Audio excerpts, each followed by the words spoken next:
Je vous accueille avec beaucoup de plaisir. Vous êtes nombreux. C'est la preuve qu'un sujet qui a l'air, allez, par rapport à d'autres, je vais le dire sans faire offense à un autre expert, ni à vous, qui a l'air un peu anecdotique comme ça dans l'intitulé, par rapport à, je sais pas, la gouvernance de la copropriété ou tel autre grand débat, on se dit la question des colonnes montantes, franchement, alors soit ce soit peut-être très technique, soit bon. Si vous êtes ici, c'est que vous faites partie des millions de copropriétaires, mais aussi les syndics ont eu cette approche-là, qui ont été inquiets pendant très longtemps à propos du renouvellement, du remplacement des colonnes montantes. Et notre expert va nous le rappeler, c'est un organe de l'immeuble absolument essentiel, à forte valeur ajoutée. Sans ça, on ne serait pas bien dans nos copropriétés. Et donc la question de la mise aux normes, de la modernisation de nos immeubles qui sont anciens, qui sont obsolescents, qu'il faut rénover, cette question était évidemment majeure. Et pendant très longtemps, jusqu'à la loi Elan, il y a eu des incertitudes, en tout cas des débats entre les grands opérateurs de l'électricité et puis les copropriétaires ou leurs gestionnaires. Bon. Avec le concours d'Olivier Terral, qui est responsable co-construction et partenariat d'Enedis, vous allez tout savoir de la situation actuelle. Normalement, vous devez sortir de cette heure de présentation et de débat. Il va y avoir une bonne partie avec vos questions et les réponses d'Olivier. Vous devez sortir rassuré, si on n'a pas été mauvais, au moins éclairé sur tout, et je pense largement rassuré, ce qui n'aurait pas été le cas, et on avait déjà parlé de ce sujet il y a 1 an, il y a 2 ans, c'était plus compliqué. Voilà. Donc la mission aujourd'hui d'Olivier, je pense, est beaucoup plus facile et il est plus porteur de réponses et de bonnes nouvelles que l'inverse. Alors, peut-être un petit mot, Olivier, de présentation sur Enedis. Je dis ça parce que on connaît en fait très bien Enedis, mais bon, l'enseigne n'est pas, la marque n'est pas si ancienne que ça. Donc, qu'est-ce qu'Enedis et son lien avec cette question des colonnes montantes? On va vite comprendre qu'il est naturel. Merci Henri pour cette introduction et bonjour à toutes et à tous. Donc effectivement, un petit mot sur Enedis, parce que Enedis, on ne nous connaît pas beaucoup au niveau du grand public. Enedis, en fait, c'est ex-ERDF, c'est le gestionnaire du réseau public de distribution d'électricité en France, le principal, puisqu'on couvre 95% du territoire. Alors, modulo quelques petites enclaves comme Strasbourg, Metz, Grenoble, où il y a des entreprises locales de distribution qui opèrent le même service que nous, c'est-à-dire la transformation et l'acheminement de l'électricité jusqu'à votre logement, jusqu'à votre compteur, et le compteur lui-même, le compteur communicant, le fameux compteur Linky. Bon, s'il y a des questions en digression, on pourra bien évidemment y répondre. Donc effectivement, la mission d'Enedis, c'est une mission de service public, et comme vous l'avez rappelé, c'est une mission vitale. Aujourd'hui, on ne peut pas vivre sans électricité, soyons clairs. Donc effectivement, quelques petits mots sur la colonne montante. D'ailleurs, parenthèse, votre notoriété, elle croît avec les intempéries. On voit vos agents qui font des beaux efforts lorsqu'il y a des situations d'extrême urgence. Il y en a eu récemment. Voilà. Donc là, on comprend ce qu'est Enedis, c'est de la gestion, y compris de la gestion de crise. C'est un petit peu d'ailleurs c'est carrément un motif de fierté des collaborateurs d'Enedis. On est 33 000. Et je peux vous garantir que les épisodes d'aléas climatiques sont des moments forts de cohésion où toute l'entreprise est mobilisée. Il y a bien évidemment ceux qui sont sur le terrain, mais il y a tout le back-office qui est mobilisé derrière. Et soyez assurés que voilà, on est fiers et on continue à porter cette mission de service public. Mais au-delà des intempéries, c'est aussi vous acheminer l'électricité au quotidien. Parce que, voilà. Et donc au quotidien, effectivement, on doit garantir la meilleure qualité de service. Ça passe par effectivement entretenir et exploiter les ouvrages de distribution. Alors les ouvrages de distribution, on voit bien les postes de transformation, les câbles électriques qui sont dans les rues. Par contre, effectivement, je reviens à ma colonne montante, il y a un organe qu'on ne maîtrise pas et qu'on ne voit pas très bien, c'est la colonne montante. La colonne montante, qu'est-ce que c'est? En fait, il faut imaginer votre immeuble, il est connecté, il est raccordé au réseau public de distribution, donc il y a un poste de transformation, où il y a un réseau public basse tension qui circule dans la rue en face de votre immeuble. et vous êtes raccordé par un câble souterrain ou par un poste à ce réseau. Et ensuite, cette terminaison du réseau, ce branchement, il vient à l'intérieur de l'immeuble au travers d'un ouvrage donc, électrique, de matériel électrique, donc des distributeurs, voilà, c'est le terme consacré, des distributeurs, et ensuite des câbles montants qui vont desservir chaque logement. Donc en fait, la colonne montante, elle se compose d'un raccordement au niveau du réseau, d'un pied de colonne, et ensuite d'un câble montant qui va desservir des distributeurs, un distributeur souvent par étage. Et de ce distributeur partent ce qu'on appelle des dérivations individuelles, donc des câbles individuels qui vont desservir chacun des logements, jusqu'au disjoncteur principal qui se trouve dans votre logement. Alors quelquefois le compteur est dans le logement, quelquefois le compteur est dans la gaine technique. Mais voilà, la colonne montante, c'est tout cet ouvrage électrique qui part du branchement au réseau, qui monte dans l'immeuble et qui va jusqu'à chaque logement et jusqu'à le disjoncteur général de chaque logement. Donc effectivement, il y avait un débat. Je vais dire même, il y avait... Déjà, Oui. Avant d'entrer dans ce débat, pourquoi fallait-il les remplacer? J'ai parlé de vieillissement des immeubles en général. Même chose pour ces colonnes montantes, elles étaient périmées, il y avait des questions de dangerosité. Alors justement, je voulais y venir. En fait, non, il n'y a pas de nécessité ou d'obligation de les remplacer. J'aurais même presque envie de dire qu'il y a quelquefois des anciennes colonnes montantes qui marchent très très bien, qui sont effectivement plus conformes aux normes actuelles, mais qui étaient conformes aux normes à l'époque où elles ont été construites, et qui remplissent complètement leur service. Et donc, dans ce cas-là, on n'a pas vocation à faire des travaux pour des travaux. Enfin, je dirais, c'est comme quand vous avez un logement et que vous vendez un logement, vous n'êtes pas tenu de remettre en conformité l'installation électrique de votre logement. Elle était conforme à l'époque de la construction du logement, et dans la mesure où elle ne présente pas de dangerosité et qu'elle continue à faire son service, eh bien, on va laisser l'ouvrage tel qu'il est et continuer à l'exploiter et à le maintenir de telle sorte à ce qu'il continue à faire son service. Donc j'aurais presque envie de dire, il y a même des colonnes montantes qui sont très anciennes, qui ont plus de 60 ans et qui continuent à bien fonctionner, et à la limite, on ne va pas remplacer ce qui fonctionne bien. Par contre, effectivement, il y a malgré tout aussi des colonnes montantes qui présentent quelquefois des incidents et sur lesquels il faut intervenir et se poser le débat de la propriété de cette colonne montante. Donc, je vais faire un petit peu de flashback. Effectivement, le Enedis n'est pas propriétaire du réseau. Hein. Nous sommes concessionnaires du réseau public de distribution. Le réseau appartient finalement à ce qu'on appelle, nous, des autorités concédantes, qui sont les collectivités locales. Il y a des cahiers des charges de concession qui régissent, en fait, qu'est-ce qui est propriété des autorités concédantes, qu'est-ce qui ne l'est pas, et qu'est-ce que Enedis doit entretenir, exploiter. Et effectivement, il y a eu dans l'histoire un basculement au cahier des charges de concession de 1992 qui a précisé que tous les nouveaux immeubles construits à partir de 1992 devaient remettre leur colonne montante au gestionnaire du réseau de distribution. Et donc, à partir de 1992, tous les immeubles construits après 1992 ont généralement leur colonne montante qui est d'ores et déjà dans le patrimoine, on va dire, ou dans la concession publique. Et donc, j'allais dire, ces colonnes-là, on les exploite et on les renouvelle à nos frais depuis 1992. Enfin, en revanche, effectivement, tous les immeubles qui datent d'avant 1992, a priori, la lecture juridique jusqu'à la loi Elan, c'était que la colonne appartenait au propriétaire de l'immeuble, elle n'était pas dans la concession publique, et donc, s'il fallait faire des rénovations, s'il fallait faire des travaux d'extension, c'était, selon nous, à la charge du propriétaire de l'immeuble ou du demandeur. Il y a eu des débats, mais même pour ne pas dire des contentieux, il faut être clair, hein, des contentieux qui sont montés assez haut, au médiateur national de l'énergie, à la Cour de cassation. Et clairement, le législateur, dans sa sagesse, a dit « bon, ça suffit, on ne va pas continuer à faire des contentieux, on va faire une loi et on va clarifier les choses ». Puis il y avait des gros enjeux économiques à la clé.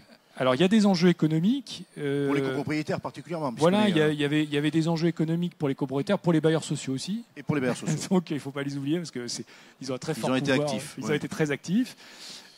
Et effectivement, au-delà de ces enjeux économiques, il y avait aussi, et on le prend comme ça, nous, Enedis, une volonté des pouvoirs publics de confier finalement ces ouvrages sous responsabilité, j'allais dire, d'une entité publique qui maîtrise la distribution. Qui est compétente. Qui est compétente et afin de garantir la sécurité des personnes et des biens. Donc effectivement, le législateur a arbitré en disant, ben voilà, dans la loi Elan, un article spécifique, c'est qu'un seul article de la loi Elan. Donc la loi Elan, elle touche énormément les copropriétés. 234 articles, je crois, à l'arrivée.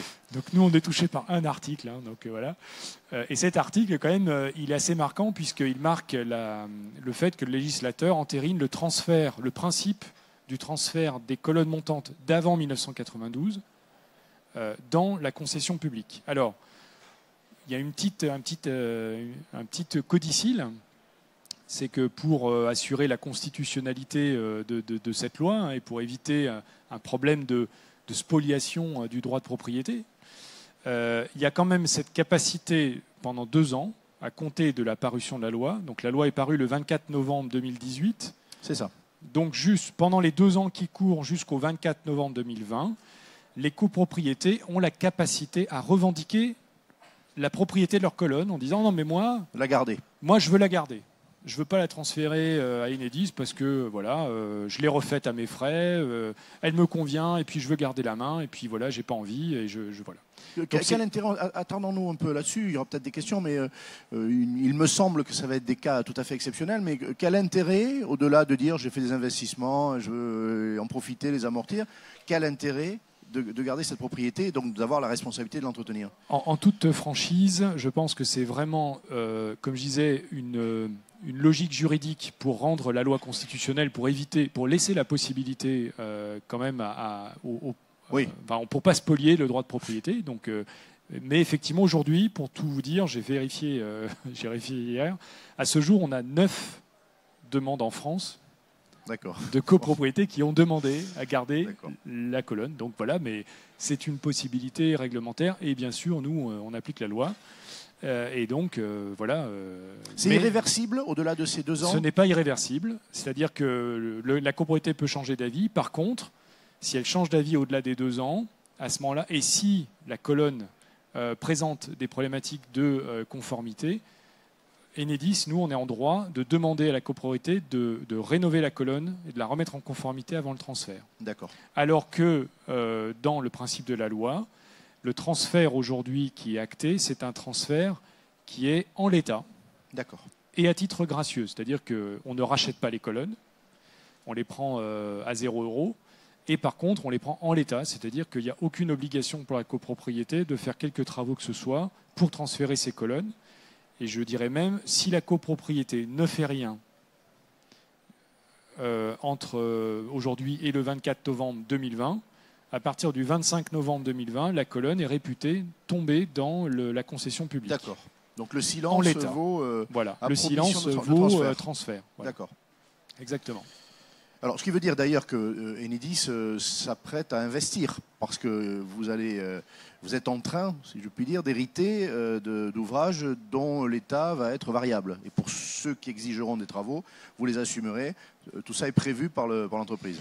Alors tout à fait, on a un plan d'investissement, effectivement, et on a j'irais fait des estimations. Alors, bien évidemment, pour vous donner quelques ordres de grandeur, c'est 800 000 colonnes montantes qui sont transférées, environ.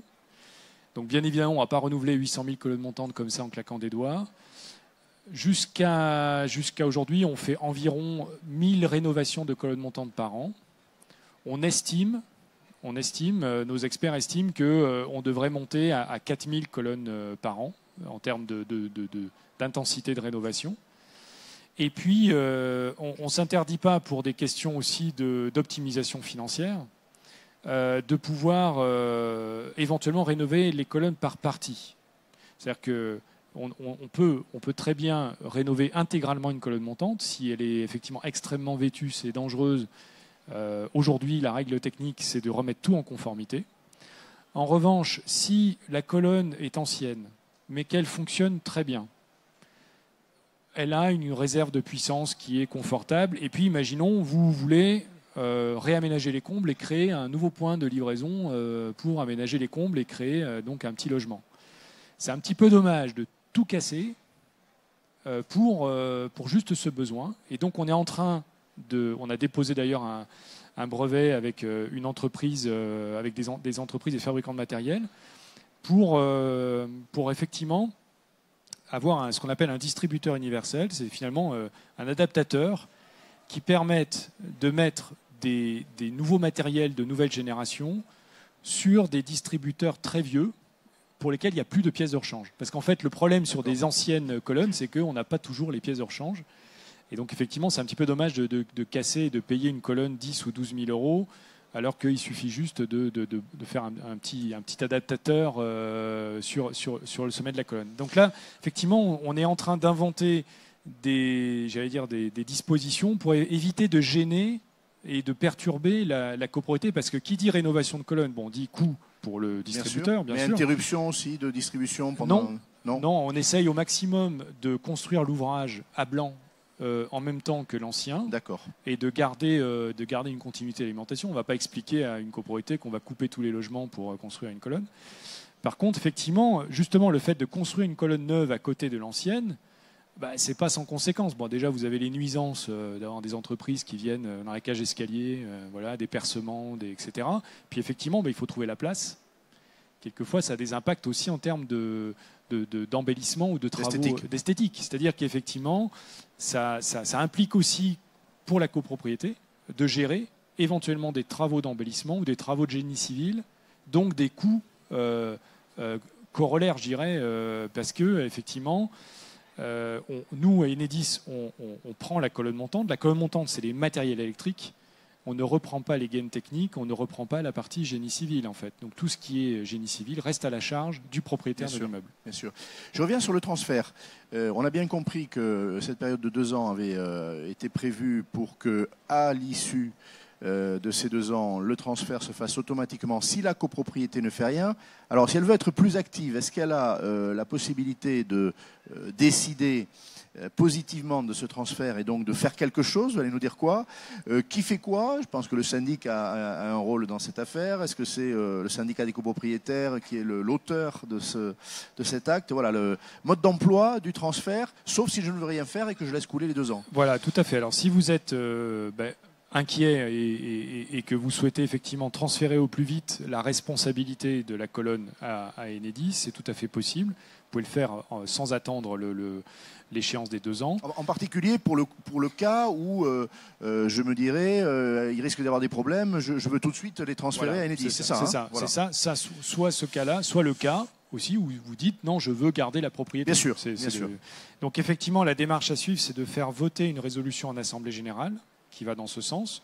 Donc votre syndic, effectivement, est là pour vous accompagner, pour voter cette résolution. Alors, je ne suis pas un homme de l'art sur les types d'articles. Est-ce que c'est l'article 24, 25 Bon, voilà, ça, je laisse là, c'est votre syndic qui va vous conseiller, effectivement, sur quel type d'article il faut voter la loi. Nous, de toute façon, Enedis, on n'est pas sachant. Donc, en fait, nous, une décision d'assemblée générale nous suffit. On n'ira pas vérifier sur quelle modalité de vote elle a été conclue. Mais cette décision d'assemblée générale, elle doit entériner que le syndicat des copropriétaires soit demande le transfert au gestionnaire d'un réseau de distribution de la colonne montante, soit demande à conserver la propriété de la colonne montante. Donc cette résolution, elle doit être explicite.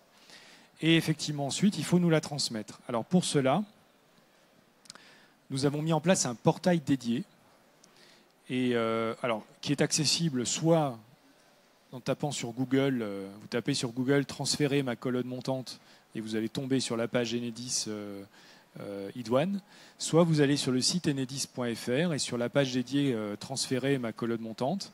Et effectivement, vous allez avoir les explications que je viens de citer et aussi un lien, donc le lien vers le fameux portail qui permet... Alors, il faut s'identifier, il faut créer un compte, mais c'est un compte, vous avez besoin d'indiquer qui vous êtes et quelle est votre adresse mail. C'est surtout pour pouvoir recevoir un accusé-réception qui est la preuve du transfert de la colonne, enfin, qui est la preuve soit du transfert, soit du maintien en propriété de la colonne. D'accord. Et donc ensuite, sur le portail, vous indiquez votre immeuble. Donc il nous faut l'adresse de l'immeuble, il nous faut en pièce jointe la copie de la résolution de l'Assemblée générale. Parenthèse, je crois pouvoir dire que ça se vote à l'article 24. Merci. C'est une décision administrative. D'accord. Et donc, la bonne majorité, c'est celle de l'article 24, me semble-t-il, sans discussion. Voilà. Bon, très bien. Donc, effectivement, alors, effectivement, au travers de cette démarche de transfert par le portail, on va vous demander, si possible, mais ce n'est pas obligatoire et ça n'empêche pas le processus, de nous fournir aussi toute information utile, puisque finalement, ces colonnes, on est en train aussi de les intégrer dans notre base de données patrimoniale, et toute information utile sur l'état de la colonne, sa composition, le nombre d'étages, le type de matériel éventuellement, mais ou si vous avez eu des diagnostics qui ont été faits par des électriciens, ça nous intéresse de les récupérer. Les diagnostics techniques amiante aussi, puisque le diagnostic technique amiante est obligatoire, et ça nous intéresse de savoir si dans les gaines techniques des immeubles, il y a de l'amiante, parce que si on doit faire des travaux, il faut qu'on prépare, nous, des protocoles, des modes opératoires adaptés. Donc en fait, toute information utile. Et c'est là aussi où si vous avez une colonne qui vous semble très vétuste et pour laquelle vous êtes inquiet en termes d'état, n'hésitez pas à nous mettre des photos, à nous donner des précisions, puisque bien évidemment ensuite toutes ces informations sont exploitées par nos équipes et elles sont intégrées ensuite dans un programme travaux, un programme pluriannuel d'investissement, mais avec, comme je l'ai dit, une logique de priorisation. Et vous imaginez bien que vu le volume de transfert de colonnes montantes qu'on a, on va forcément prioriser et aller à ce qui nous paraît le plus nécessaire. Parfait. Alors écoutez, moi, je sentiment déjà que l'essentiel a été dit, un peu plus. Mais avec vos questions, Olivier sera conduit ou à préciser ou à compléter. Voyons, est-ce que... oui, on a assez de micros pour que j'en prenne un. Alors c'est contre-intuitif, hein, quand il est éteint, il est allumé. Voilà, donc c'est ça. Monsieur, et puis ensuite... Dans la mesure où le transfert est fait et demandé explicitement ou implicitement, qui va surveiller l'état de cette colonne, qui prendra l'initiative de lancer des demandes de travaux, etc. Est-ce que c'est Enedis? Est-ce que ça reste le syndicat de copropriété? Comment ça se passe? Alors, bonne question. Oui, c'est une très bonne question. Et effectivement, alors nous, on va suivre l'exploitation de cette colonne sous deux aspects. Le premier aspect, c'est notre exploitant, si jamais il est amené à intervenir pour une question de panne, d'incident. Il va faire une réparation qu'on appelle provisoire et il va ensuite intégrer dans le programme travaux de dire j'ai fait une réparation provisoire, il faut engager une réparation définitive. Jusqu'à présent, sur ces colonnes-là, ça nous conduisait à faire des courriers au syndic pour dire la colonne ne nous appartient pas, il vous appartient de faire la réparation. Et c'est ce qui d'ailleurs a abouti à ces fameux contentieux. Tout à fait. Maintenant, en fait, il n'y aura plus de courrier. Simplement, on va noter dans nos bases de données et dans nos programmes de travaux que telle colonne a fait l'objet d'un incident et a fait l'objet d'une réparation provisoire. Et donc, il faut faire une réparation définitive. Et donc, ça rentrera dans nos programmes d'investissement. Ça, c'est le premier point. C'est donc réaction suite à un dépannage. Deuxième point, c'est réaction suite à une demande de puissance nouvelle. Vous avez un projet sur votre colonne, vous voulez installer des bornes de recharge de véhicules électriques, vous voulez installer un panneau photovoltaïque, vous voulez installer de nouveaux compteurs parce que vous aménagez les combles, par exemple, vous aménagez ou surélever l'immeuble. Vous surélevez l'immeuble, voilà. Et donc vous avez besoin de puissance supplémentaire. Vous installez une antenne 5G, pourquoi pas.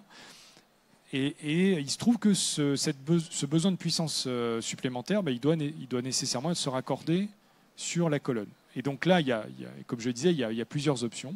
Soit on est sur une colonne récente et on peut adapter le matériel, on a encore des pièces de rechange et donc on va connecter à la colonne existante. Soit c'est une très vieille colonne qui ne permet pas de raccorder ce nouveau besoin. Et donc dans ce cas-là, on va regarder effectivement, est-ce que la colonne était en contrainte ou pas en contrainte avant que cette demande de puissance arrive. Et effectivement, si la colonne était en contrainte, à ce moment-là, on doit rénover la colonne intégralement à nos frais. Et donc à ce moment-là, ça devient prioritaire puisqu'il faut qu'on raccorde le nouveau besoin, puisque le raccordement du client est prioritaire. Si par contre, effectivement, la colonne n'était pas en contrainte, ça rentre la rénovation de la colonne va devoir être faite, mais ça rentre globalement dans le devis raccordement qui est fait au demandeur.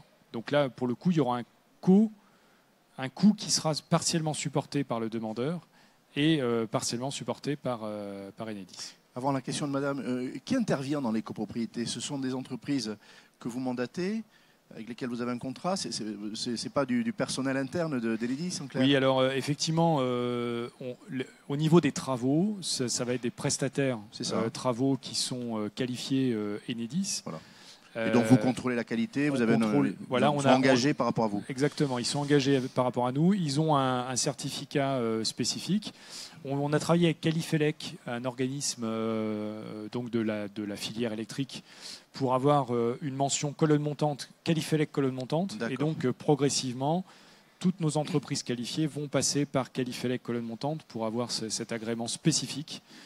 Qui est un agrément supplémentaire par rapport aux agréments classiques. Parce que bon, comparaison n'est pas raison, mais je pensais au déploiement de la fibre et à Orange, l'opérateur historique, qui opère de la même manière. Les questions d'esthétique, de respect de l'immeuble, des parties communes, ça compte. Donc vous avez en tout cas des entreprises qui ont votre confiance là-dessus et un cahier des charges partagé. Oui, et je dirais, de toute façon, on a un conducteur de travaux systématiquement, ce qu'on appelle nous un chargé de projet Enedis.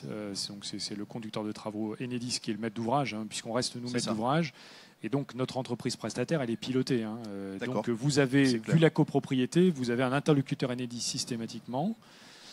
Et effectivement, j'allais dire, on faisait déjà des rénovations de colonnes montantes auparavant. Et donc, l'objectif pour nous, Enedis, c'est la satisfaction de l'ensemble des parties prenantes. Et donc, on s'efforcera bien évidemment de faire ça en bonne intelligence. Alors, il y a effectivement des problématiques d'esthétique. C'est vrai qu'on est, nous, en tant qu'entreprise de mission de service public sur l'électricité, on est tenu d'optimiser les coûts pour la collectivité. Donc effectivement, on va aller entre guillemets à la solution technico-économique la plus performante. Donc on ne va pas forcément chercher à faire de l'esthétique. Et donc c'est là où effectivement il faut un dialogue, intelligent, au cas par cas. Je prends l'exemple, j'ai en tête, on cite toujours l'exemple de l'immeuble haussmannien dans Paris. Quand on fait une nouvelle colonne montante dans la cage escalier d'un immeuble haussmannien, si on met les distributeurs classiques qui sont, standards, ça fonctionne, sauf que c'est très moche. Et donc c'est là où effectivement il peut y avoir une décision pour le coup de la copropriété d'aller un peu plus loin et de prendre à sa charge, dans ce cas-là, des travaux d'esthétisme spécifiques pour dire je vais capoter, je vais masquer ces coffrets qui sont moches. D'accord. Et donc dans ce cas-là, nous, Enedis, par contre, on ne prendra pas en charge ces travaux d'esthétique, mais par contre, on peut tout à fait coordonner nos travaux de telle sorte que la copropriété, au travers des travaux d'Enedis sur la colonne montante, fasse des travaux d'embellissement, voire des travaux sur la cage escalier. C'est un point important. Madame. Oui, alors je pense que vous avez partiellement répondu à ma question. Parce il est très bon. Il est très bon. Savoir que recouvre le génie civil qui reste à la charge de la copropriété. Alors ça, effectivement, c'est un débat parce que la loi effectivement dit bien que le génie civil reste à la charge de la copropriété, mais se garde bien de définir précisément ce que c'est le génie civil. Nous, on a une vision du génie civil qui est que, bien évidemment, tout ce qui relève de percements dans les murs correspondant à la fixation de la colonne, c'est nous, c'est notre charge, puisque effectivement c'est du petit génie civil, du percement pour fixer les distributeurs, des percements pour passer les câbles pour alimenter les logements, ça c'est nous. Par contre, dès l'instant où, alors si jamais, typiquement, c'est le cas de figure où sur des très vieilles colonnes, on peut avoir la colonne qui se trouve à un endroit, mais pour des questions d'anthrax ou d'emprise, on ne peut pas passer la nouvelle colonne au même endroit, il faut la mettre ailleurs. Et là, il faut potentiellement recréer un passage dans la cage escalier ou recréer une gaine technique. La partie gaine technique, dans ce cas-là, et le passage, c'est du génie civil, entre guillemets, plus lourd. Et ce génie civil-là, on considère qu'il est à la charge de la copropriété. Mais encore une fois, je dirais, il faut que ce soit fait en bonne intelligence et au cas par cas. Donc c'est compliqué de répondre. Et d'ailleurs, c'est pour ça que le législateur, il n'y a pas de norme qui dit ça c'est du génie civil, ça ce ne l'est pas. Je pense que c'est au cas par cas où il faut qu'on travaille sur, en bonne intelligence encore une fois, sur qu'est-ce qu'on prend à notre charge, qu'est-ce qui par contre est préférable de laisser, enfin est préférable et à la charge de la copropriété. Déjà, rien que si vous souhaitez par exemple conserver un esthétique, si vous souhaitez conserver un esthétique, ce sera forcément sous votre maîtrise d'ouvrage, à votre main et donc à vos frais. Alors très concrètement, c'est un dialogue entre le pilote du chantier, qui est Enedis, lui, qui est quelqu'un de chez vous, et puis le syndic professionnel, bénévole et la copropriété. Monsieur. Oui, merci. Je suis président d'un conseil syndical d'un immeuble qui a fait un diagnostic technique global, ce qu'on appelle un DTG, qui a diagnostiqué une colonne montante fatiguée, obsolète. Donc le sujet maintenant, c'est de savoir effectivement quand et comment la remplacer. Est-ce que si on s'adresse à vous, enfin quand je dis vous, bien sûr c'est Enedis, est-ce que vous mandatez soit quelqu'un d'Enedis, soit une entreprise pour vérifier ce qu'il y a à faire ou pour vérifier effectivement d'abord l'état de la colonne montante, au-delà de ce qu'a pu dire l'architecte, aller peut-être un petit peu plus dans le détail, ou est-ce que c'est effectivement un électricien entre guillemets lambda, mais néanmoins certifié, qui peut faire ce boulot-là? Alors, en fait, la loi n'impose pas de faire un diagnostic systématique. Et pour tout vous dire, on serait bien en peine d'aller faire un diagnostic systématique des 800 000 colonnes montantes. Donc, effectivement, il n'est pas prévu, côté Enedis, de faire une visite technique des colonnes montantes lors du transfert. Donc, on les prend en l'état. Et comme je disais, on est très preneur, par contre, de toute information que vous aurez le loisir de nous transmettre, parce que ça va nous aider, effectivement, à quand même... comprendre l'état du patrimoine que l'on reprend dans la concession. Pour autant, si effectivement, encore une fois, s'il y a un dépannage ou s'il y a une situation de dysfonctionnement qui apparaît, bien évidemment, nos services vont intervenir, soit nos exploitants pour des questions de dépannage, soit nos services de raccordement. S'il y a un besoin un besoin de puissance complémentaire et que la colonne est saturée et n'arrive pas à fournir, et je dirais dans ce cas-là, effectivement, c'est nous qui prenons contact avec la copropriété. Par contre, si la copropriété souhaite, engager la démarche, alors là, le mieux, c'est de passer par nos agences de raccordement. Donc, sur le site enedis.fr, vous avez effectivement les coordonnées aux agences de raccordement. Mais ce qu'il faut savoir, c'est que si vous engagez, vous, un processus pour dire « je veux absolument que ma colonne soit rénové », à ce moment-là, nous, on va considérer que c'est vous qui êtes à l'initiative, c'est vous qui êtes demandeur. Donc, quelque part, c'est à vos frais. Enfin, c'est à vos frais, voilà. Donc, c'est soit nous, on prend la main et on garde la maîtrise de la rénovation de la colonne. Et donc, dans ce cas-là, ça se fait dans le cadre du calendrier, du planning de programmation, d'investissement que l'on s'est fixé. Et en fonction, comme je l'ai dit, des urgences qui peuvent apparaître. Soit c'est pas identifié comme une urgence et dans ce cas-là c'est plutôt entre guillemets une volonté de la copropriété de le faire, mais là on va considérer que dans ce cas-là si c'est une demande spécifique, c'est comme une demande de raccordement finalement. Excusez-moi. Allez-y, monsieur. Excusez-moi, j'ai une question concernant le cas d'une colonne qualifiée par Enedis il y a 3 ans de vétuste. Ne permettant pas d'augmentation de puissance pour des copropriétaires qui, par exemple, désiraient passer au chauffage électrique et pour laquelle la copropriété, l'année dernière, a décidé, dans l'urgence, de procéder à des travaux. Je rêve peut-être un peu, mais est-ce qu'il y a une quelconque rétroactivité ou participation partielle d'Enedis à ces travaux? Parce que là, la copropriété était bloquée et ne pouvait rien faire. Alors, le modus vivendi qui a été adopté par rapport à la promulgation de la loi Elan, c'était de dire... tous les travaux qui étaient en cours, on devenait co-maître d'ouvrage et on acceptait soit de terminer les travaux, soit de participer au financement des travaux qui étaient en cours. Par contre, les travaux qui sont terminés, il n'y a pas de rétroactivité sur des travaux terminés. C'est-à-dire que les travaux sont terminés, voilà, ils ont été faits, et on reprend la colonne en l'état des travaux. Et si la copropriété a procédé à la rénovation avant le transfert en l'état, j'allais dire, c'est un effet d'aubaine, effectivement, mais il n'est pas prévu de rétroactivité. Par contre, si les travaux sont engagés partiellement, il y a possibilité, effectivement, dans ce cas-là, d'associer Enedis et on accepte de prendre une quote-part, dans ce cas-là, des travaux. C'est clair. Monsieur ? On transfère de manière explicite ou implicite la colonne à Enedis. vous arrivez, vous dites, oh là là, la colonne, il faut la changer, ce qui implique, compte tenu de la configuration, je dirais, des travaux de génie civil, comme vous le dites. Alors, est-ce que cette décision s'impose du coup à la copropriété? Est-ce que ce n'est pas un des cas de figure, justement, où la copropriété a intérêt à ne pas transférer à Enedis? C'est-à-dire que si vous décidez un certain nombre de travaux, est-ce que ça s'impose à la copropriété qui, du coup, est obligée de suivre? Je ne vous avais pas dit qu'il n'y aurait pas de questions pièges. Ah oui, mais c'est des très bonnes questions. C'est des très très bonnes questions. Et effectivement, alors il y a plusieurs sous-questions dans ce que vous dites. Et effectivement, c'est des très bons cas. Imaginons donc que la colonne présente un risque pour la sécurité. J'allais dire, il y a eu plusieurs incidents sur la colonne. Il y a des banderoles danger de mort. Voilà, on a fait des petits câbles qui circulent un peu partout pour essayer de continuer à alimenter.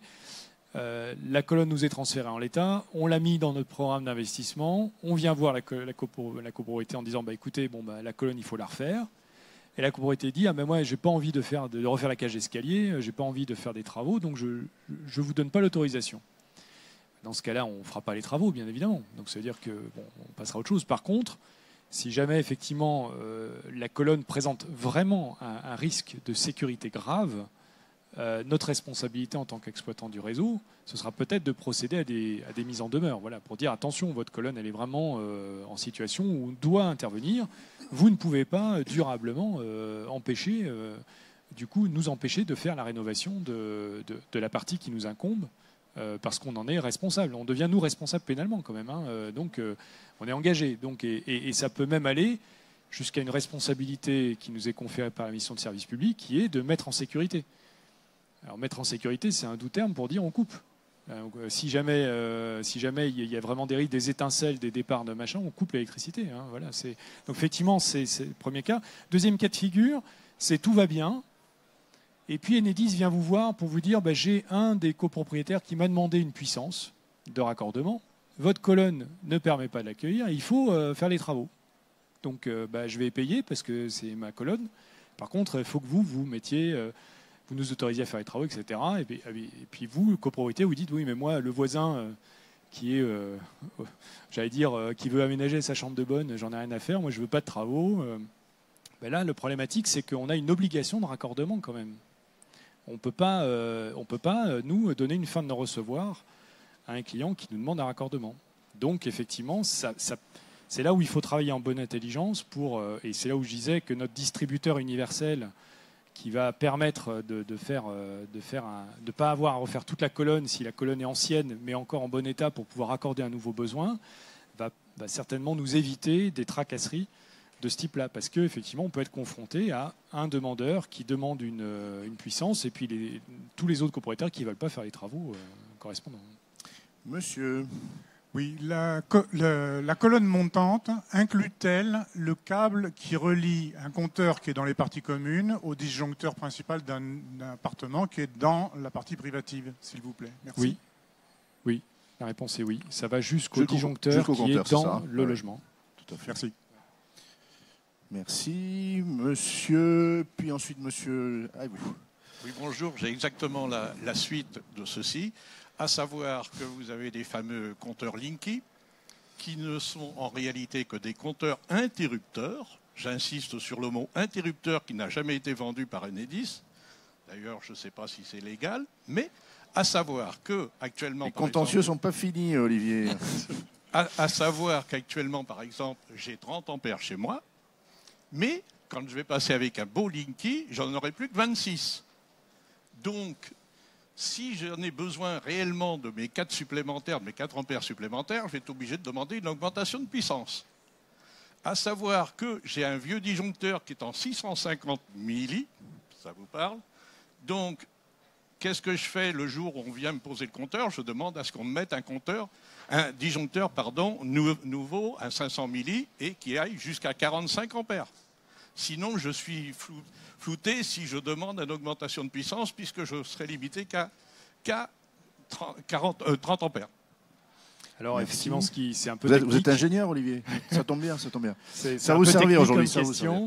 Mais donc pour repréciser le contexte, effectivement, donc le compteur communicant Linky, il bénéficie dans ses fonctionnalités de ce qu'on appelle, nous, un breaker, c'est-à-dire qu'en fait, effectivement, quand l'intensité dépasse un certain niveau, il va couper. Et donc, pour permettre justement la téléopération à distance des mises en service ou des ajustements de puissance lorsque vous avez un changement de propriétaire d'un logement, et par exemple, l'ancien propriétaire souscrivait 3 kW et 3 kVA et le nouveau veut 6 kVA, pour éviter d'avoir... Aujourd'hui, vous aviez à prendre un rendez-vous avec Enedis, s'il y avait un technicien qui venait, vous preniez une demi-journée de congé. Tout ça pour régler, ça prenait 5 minutes pour régler la petite molette pour effectivement augmenter l'ampérage. Demain, effectivement, le disjoncteur principal sera calé au maximum. Enfin, il est calé au maximum avec Linky. Et c'est Linky qui fait office de modérateur par rapport à votre puissance souscrite. Ce qui permet, si vous voulez passer de 3 kVA à 6 kVA, de simplement passer un coup de fil à votre fournisseur d'électricité favori, qui fait via Enedis une téléopération, et ça vous épargne de prendre une demi-journée de congé pour ça. Donc effectivement, la contrepartie de ça, c'est que vous avez un compteur électronique qui fait office finalement... Alors, il ne fait pas office de protection électrique, c'est quand même le disjoncteur principal qui est la protection électrique, mais qui fait office de breaker, de cooper, enfin de limitateur, voilà, par rapport à la puissance appelée. Alors, ce qu'il faut savoir par rapport à votre remarque, c'est quand même qu'il y a une tolérance sur les compteurs Linky par rapport à l'intensité appelée instantanée. Donc, vous avez la même tolérance sur les compteurs Linky que sur les compteurs électroniques bleus. C'est la spécification du compteur Linky, c'est la même tolérance. Donc effectivement, si votre appel de puissance, si vous appelez vos 30 ampères de manière sporadique, ça ne déclenchera pas. Par contre, si vous les appelez durablement, peut-être, effectivement. Mais vous avez une tolérance. Et normalement, votre puissance souscrite, si vous souscrivez une puissance souscrite de 6 kVA, vous avez vos 6 kVA. La tolérance, elle vient en plus. Hein, elle vient pas. Donc, c'est-à-dire qu'il faut éviter de confondre le fait que peut-être aujourd'hui, avec de l'ancien matériel, vous bénéficiez finalement d'une tolérance qui dépassait votre puissance souscrite et qui vous permettait de bénéficier d'une puissance additionnelle, entre guillemets, gratuitement.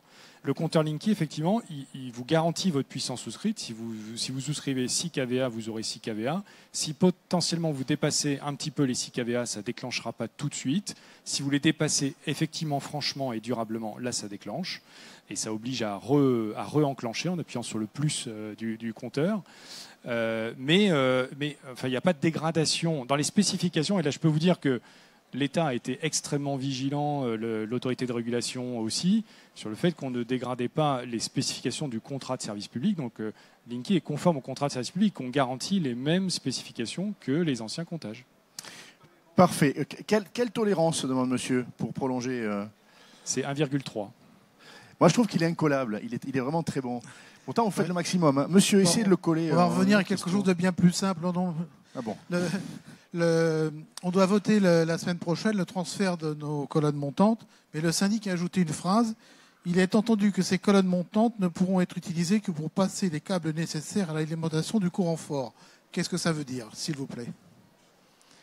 Alors, vous avez deux types de normes électriques qui existent dans les bâtiments. Vous avez la norme NFC 1400, qui est la norme électrique sur la distribution publique d'électricité. Et puis vous avez la norme NFC 1500, qui est la norme électrique pour l'alimentation des bâtiments intérieurs, des installations intérieures, donc en aval du compteur. Donc je veux dire simplement 1400, c'est en amont du compteur, 1500, c'est en aval du compteur. Ces normes prévoient qu'on ne peut pas mélanger. Dans une gaine technique, dans la colonne montante, dans la gaine technique, on ne peut pas mélanger de la 1400 avec de la 1500. C'est-à-dire qu'en fait, quand vous rétrocédez la colonne montante, vous ne rétrocédez pas l'enveloppe, la gaine technique. Par contre, de par la norme, mais là c'est la norme constructive, et je dirais ça n'a rien à voir avec la loi Elan, c'était déjà le cas avant. Vous ne pouvez pas faire passer un câble privatif qui partirait de votre logement pour aller par exemple à votre place de parking si vous voulez mettre une borne de recharge.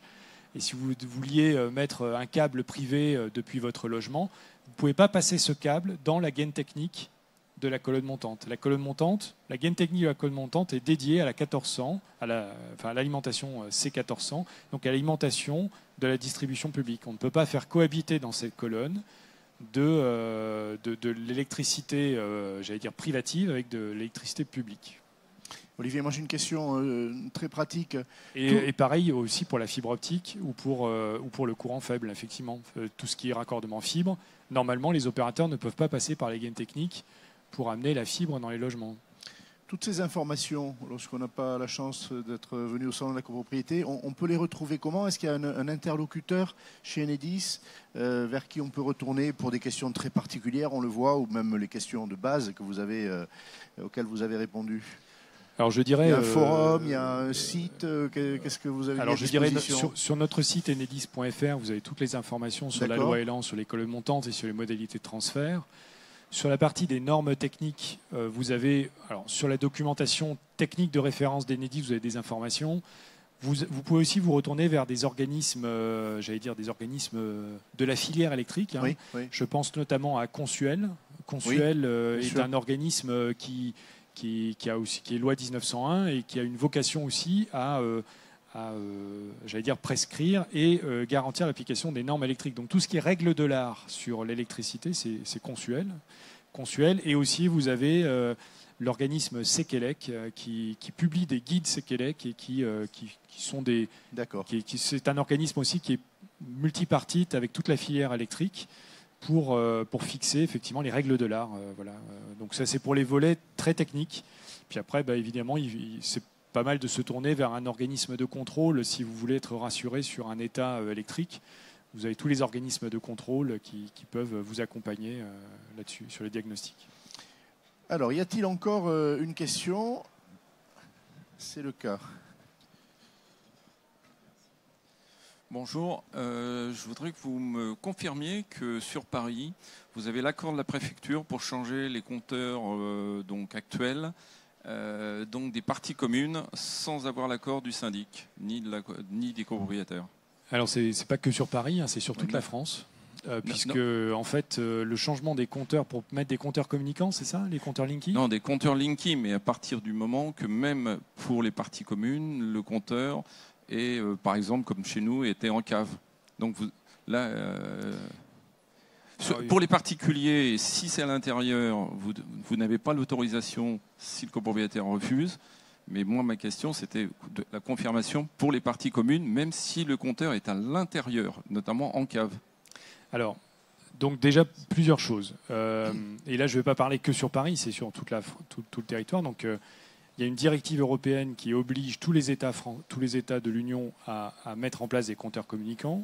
La France a décliné cette directive au travers d'une loi. Et cette loi aboutit au déploiement du compteur communicant Linky, donc qui est obligatoire par la loi. Donc, Enedis applique la loi et Enedis déploie le compteur communicant Linky. Donc, il est obligatoire de changer son compteur. Voilà. Ensuite, effectivement, sur les parties privatives, évidemment, même si la loi c'est de changer son compteur, on n'est pas là pour faire une entorse, encore une fois, au droit à la propriété, et on ne va pas rentrer par effraction chez les gens pour changer leur compteur. Donc, effectivement, si les gens ne nous donnent pas accès à leur domicile, on ne peut pas changer le compteur. Donc, dont acte. Par contre, sur les parties communes, la chose est un peu différente. C'est que sur les parties communes, on a un droit, nous, en tant que concessionnaire du réseau public, comme tous les concessionnaires d'ailleurs, on a un droit d'accès permanent aux parties communes, ne serait-ce que pour exploiter le réseau et intervenir en cas de dépannage. Bien sûr. Et donc, bien évidemment, s'il y a un dépannage à faire 24 heures sur 24, vous serez bien content qu'Enedis c'est un droit de passage pour pouvoir rentrer et faire le dépannage et procéder à la réalimentation électrique. Donc, effectivement, dès l'instant où on a un droit de passage, on peut accéder, et dès l'instant où la loi impose le changement de compteur, ça implique effectivement que sur les parties communes, le changement de compteur, de fait, étant obligatoire et étant donné qu'on a l'accès, on va bien évidemment, encore une fois, en bonne intelligence, informer et solliciter l'autorisation. Mais à la limite, la sollicitation d'autorisation est facultative. Oui, bien sûr. On informe et on intervient pour changer les compteurs. Bon, mais pas dans les parties privatives. Vous n'avez pas les clés de chez moi. Voilà. C'est une bonne chose. Après, on va continuer. Allez, encore deux questions. Non, il y a madame qui est là-bas. Puis en plus, vous, c'est la deuxième question. Hein. Attention, là. Hein. Je vous ai à l'œil. Oui, la deuxième est payante. Oui, absolument. Oui, c'est normal. Question pratique. Si je demande à Enedis au 30 juin 2020 de nous changer notre colonne montante, dans combien de temps après pouvez-vous faire intervenir donc les sociétés qui s'occupent de ça? Mais en fait, on n'intervient pas sur demande, on intervient dès l'instant où nous, on a identifié dans notre programme d'investissement la nécessité de le faire. C'est-à-dire que on n'interviendra pour changer la colonne montante que si on a identifié qu'il était nécessaire de le faire dans ce délai, c'est-à-dire dans le cadre d'un programme, donc dans le cadre d'une priorisation des besoins. C'est-à-dire si votre colonne montante soit présente un risque, soit il y a une demande de raccordement qui fait qu'on doit l'adapter pour répondre à cette demande de puissance nouvelle, on va effectivement la prioriser. Et à ce moment-là, c'est nous qui prendrons finalement contact avec vous pour procéder au remplacement dans des délais qui sont à convenir. Parce que bien évidemment, à la fois comme vous, comme pour nous, il y a un planning travaux à caler et aussi des décisions à prendre, comme je disais tout à l'heure, par rapport aux travaux de génie civil ou d'embellissement ou de choix de dire, bah, tiens, si Enedis vient faire les travaux, est-ce que ce n'est pas le bon moment pour je sais pas, refaire la peinture de la cage d'escalier, etc. Par contre, si c'est vous qui demandez, encore une fois, ça inverse finalement la charge de la demande quelque part. Donc, si c'est vous qui demandez, nous, on va considérer que c'est vous qui êtes à l'origine. Ça veut dire que c'est à votre... quelque part, c'est vous qui le souhaitez par confort. Voilà, je cherchais le terme, c'est un peu du confort. Si c'est du confort, c'est-à-dire qu'on va dire, bah, écoutez, nous, on n'a pas prévu de faire des travaux. Vous nous demandez de le faire maintenant. Bah, ça ne rentre pas dans nos plans d'investissement, pas pour cette année. Voilà.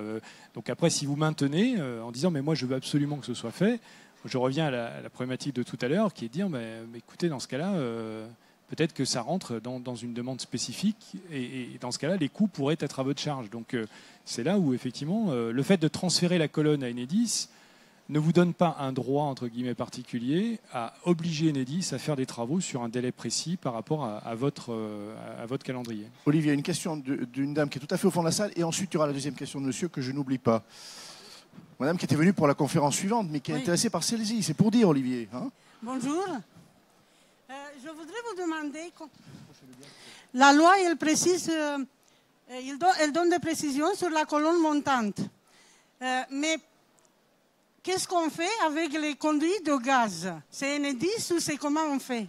Alors, on passe au gaz. Là, pour le coup, de l'électricité au gaz. Deuxième table ronde. Donc. Là, vous avez réussi à me coller parce que je suis désolé, mais je ne pourrais pas vous répondre là-dessus. Je vous invite à aller voir GRDF. Eux pourront certainement vous répondre, mais là, sur le gaz... Ça y est, il a avoué ses limites. Il est limité à l'électricité, Olivier. Il s'est spécialisé, en fait. Hein, c'est ça, c'est un choix. Bah, c'est un choix de carrière. Hein. On a le droit. Monsieur? Oui, je reviens toujours à mon fameux compteur.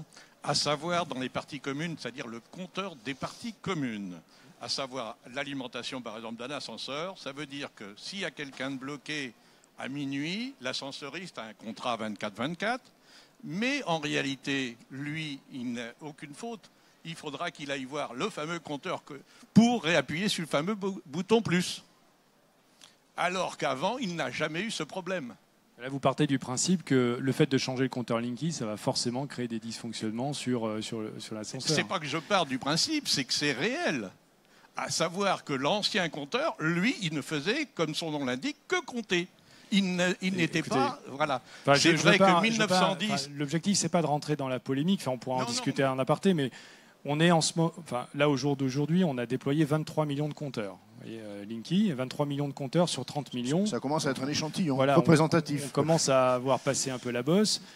Et on n'a pas de déchaînement. Enfin, je pense que vous l'auriez entendu, vous en auriez entendu parler s'il y avait vraiment des dysfonctionnements majeurs qui se produisaient avec ce compteur. Je ne dénie pas le fait que, comme tout projet industriel de très grande ampleur, il y a forcément des problèmes qui se posent. Mais c'est pas. Encore une fois, je maintiens sur le fait que le contrat de service public nous lie sur un cahier des charges du compteur Linky qui a les mêmes fonctionnalités que l'ancien compteur. Non, vous voyez, il y a un alpiniste là. Je trouve ça fascinant de voir un alpiniste de la copropriété. Madame, et ce sera la dernière question parce que l'heure a tourné. Non, vous avez parlé de 800 000 colonnes à changer, c'est bien ça? Non, 800 000 colonnes transférées. Elles ne sont pas nécessairement changées. Transférées. Oui, passe dans le giron d'Enedis. Bon. Et vous en changez 4 000 par an. Ça veut dire que vous ne les changerez pas toutes? Non, c'est ce qui a été dit. Oui, ce qui a été dit. Selon l'appréciation technique que va faire Enedis. C'est une estimation. Évidemment, ce sera à ajuster en fonction des besoins, comme j'ai dit. Ça va dépendre de deux choses, des problématiques de dépannage, d'incidentologie. Mais cette incidentologie, elle n'a pas de raison d'un coup d'augmenter significativement. C'est-à-dire qu'en fait... on a quand même un bon retour sur l'incidentologie de ces colonnes, puisque même si on n'en était pas propriétaire auparavant, on les exploitait quand même. C'est-à-dire quand il y avait un dépannage, on intervenait dessus. Et puis après, ça dépend aussi des travaux, des projets de raccordement ou de nouveaux besoins de puissance qui arriveront sur les colonnes. Donc effectivement, on va le faire progressivement et encore une fois au gré de la nécessité et pas voilà.